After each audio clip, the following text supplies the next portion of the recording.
اللہ کو اپنا بنا لو، اللہ کو دل میں بسا لو، اللہ کو دل میں بسا لو۔ روحانی فیض کے حوالے سے ایک بات بتانا ضروری سمجھتا ہوں، کیونکہ روحانی فیض کو اگر نہ سمجھا جائے تو بعض لوگ اس مسئلے میں شرک کی طرف مبتلا ہو جاتے ہیں۔ مثلا جو مرید یہ سمجھے کہ فیض مجھے شیخ کی طرف سے تو آ رہا ہے لیکن یہ شیخ کا فیض ذاتی ہے، تو یہ شرک ہو جائے گا۔ اس کے لیے مثال سمجھیں، دیکھیں بھئی گھروں کے اندر، مساجد کے اندر نلکا لگا ہوتا ہے، ٹیپ لگا ہوتا ہے، آپ کھولتے ہیں پانی آ جاتا ہے۔ آنکھ کیا دیکھتی ہے کہ پانی نلکے میں سے آ رہا ہے، حالانکہ یہ سب کو معلوم ہے کہ پانی نلکے میں سے نہیں آ رہا، نلکا اس کا ذریعہ ہے۔ نلکا پیچھے ایک پائپ لائن سے جڑا ہوا ہے اور پائپ لائن جو ہے وہ ٹینکی سے جڑی ہوئی ہے، اور ٹینکی ہے اصل سٹوریج، اور وہاں سے پانی آ رہا ہے اور ظاہر میں ہمیں نلکے سے نکلتا ہوا نظر آ رہا ہے۔ ایسا ہی ہے بالکل اسی طرح بھئی ہم بٹن دباتے ہیں، لائٹ آن ہو جاتی ہے، تو ہمیں لگتا ہے کہ شاید بٹن سے لائٹ کا کوئی ڈائریکٹ تعلق ہے، یعنی بٹن میں سے بجلی نکل رہی ہے اور لائٹ آن ہو رہی ہے۔ حالانکہ یہ بات تو آپ کو واضح معلوم ہے کہ بٹن پیچھے ایک تار سے کنیکٹڈ ہے، تار جو ہے وہ گھر کا جو الیکٹریکل سسٹم ہے اس سے کنیکٹڈ ہے، وہ جو باہر وابڈا سے مین وائر آ رہی ہے اس سے کنیکٹڈ ہے، وابڈا کی جو مین وائر ہے وہ ٹرانسفارمر سے کنیکٹڈ ہے، ٹرانسفارمر اپنے گرڈ سٹیشن سے کنیکٹڈ ہے، اور گرڈ سٹیشن جو ہے وہ ڈیم سے جہاں بجلی بن رہی ہے وہاں سے کنیکٹڈ ہے۔ تو یہ ایک پورا سلسلہ ہوتا ہے۔ بالکل اسی طرح جو شیخ کا فیض ہے، روحانی فیض ہے، شیخ اس کا ذریعہ ہوتے ہیں۔ جیسے میں نے مثال دی، نل کا ذریعہ ہوتا ہے، اس میں سے پانی آتا نظر آ رہا ہوتا ہے، تو اس کا ذریعہ ہوتے ہیں، لیکن پیچھے معاملہ وہی ہوتا ہے کہ فیض اللہ رب العزت کی جانب سے آ رہا ہوتا ہے اور شیخ اس کا ذریعہ بن جاتے ہیں۔ بہرحال مراقبہ کرنے سے، جب انسان مراقبہ کرتا ہے تو اکثر سالکین یہ سوچتے ہیں کہ ہم شیخ کی صحبت میں مراقبہ کریں گے تو ہی فائدہ ہوگا، تو ہی فیض ملے گا۔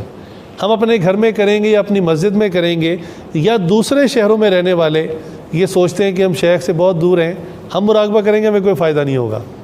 جبکہ ایسی بات نہیں ہے۔ یہ اصول سمجھ لیں کہ روحانیت کے اندر ظاہری فاصلوں کی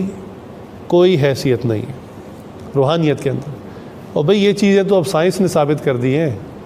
اب تو آپ دنیا کے کسی کونے پر بیٹھ کر دنیا کے دوسرے کونے سے آپ ویڈیو دیکھ سکتے ہیں، پکچر دیکھ سکتے ہیں۔ آپ یہاں سے بٹن دبائیں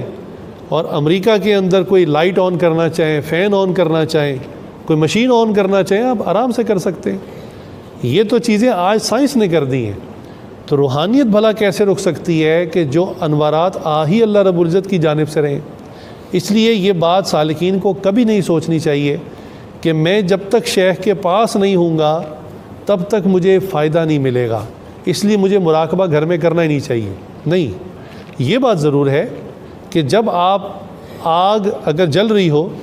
تو آپ دور بیٹھے ہوں تو آپ کو گرمائش کم ملتی ہے، قریب آتے گرمائش زیادہ ہو جاتی ہے۔ تو جب آپ شیخ کی صحبت میں ہوں گے تو یقیناً وہ کیفیت اور اس کی انٹینسٹی، اس کی شدت بڑھ جائے گی، یہ بات درست ہے، لیکن دور ہونے پر آپ محروم نہیں ہوں گے۔ ورنہ سیدھی سی بات، بھئی شیخ جو ہیں وہ ایک وقت میں ایک ہی شہر میں ہو سکتے ہیں نا، ہر شہر میں تو نہیں ہو سکتے، تو اگر دوسرے شہروں والے جو مریدین ہیں تو وہ تو پھر روحانی فیض پا ہی نہیں سکتے۔ اور جو خواتین ہیں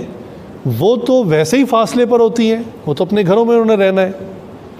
انہوں نے تو نہ شیخ کو دیکھنا ہے نہ قریب آنا ہے، انہوں نے تو ہمیشہ پردے میں رہنا ہے، تو اس کا مطلب وہ تو پھر ہمیشہ محروم رہیں گی۔ ایسی ہرگز بات نہیں۔ روحانیت کے سفر میں ظاہری فاصلے کبھی بھی نقصان کا سبب اور ذریعہ نہیں بنتے، ہمیشہ اللہ تعالیٰ فائدہ پہنچا دیتے ہیں۔ دوسری بات، شیخ آپ کو مراقبہ کروائیں یا کسی اور مرید کو مراقبہ کروائیں، وہ جب بھی مراقبہ کرواتے ہیں وہ نیت صرف آپ جو موجود ہوتے ہیں ان کی نہیں کرتے، بلکہ ان کے پوری دنیا میں جتنے مریدین ہوتے ہیں وہ ان سب کی نیت کر لیتے ہیں۔ لہٰذا پوری دنیا میں مریدین جہاں جہاں بھی ہوتے ہیں وہاں اللہ تعالیٰ ان کو فیض پہنچا دیتے ہیں۔ اور کئی مریدین اس کو محسوس بھی کرتے ہیں کہ وہ اپنے کام کاج میں لگے ہوتے ہیں اور اچانک ان کے دل کی جو ہے نا وہ دھڑکن اور وہ جو یعنی ذکر قلبی ہے وہ جاری ہو جاتا ہے، اور ان کو محسوس ہوتا ہے کہ ایک دم بظاہر ہم نے کوئی ایسا عمل نہیں کیا لیکن دل کی دھڑکن جو ہے وہ اللہ اللہ کرنا شروع ہو گئی ہے۔ تو یہ ممکن ہے یہی وہ وقت ہو کہ جس وقت شیخ اپنی جگہ پر خود مراقبہ کر رہے ہوں یا کسی اور کو کروا رہے ہوں اور آپ کی بھی نیت کر لی ہو۔ اس لیے بیعت ہونے کے بہت سارے فائدے ہیں، اس پر تفصیلی اس عاجز نے بیان بھی کیا ہے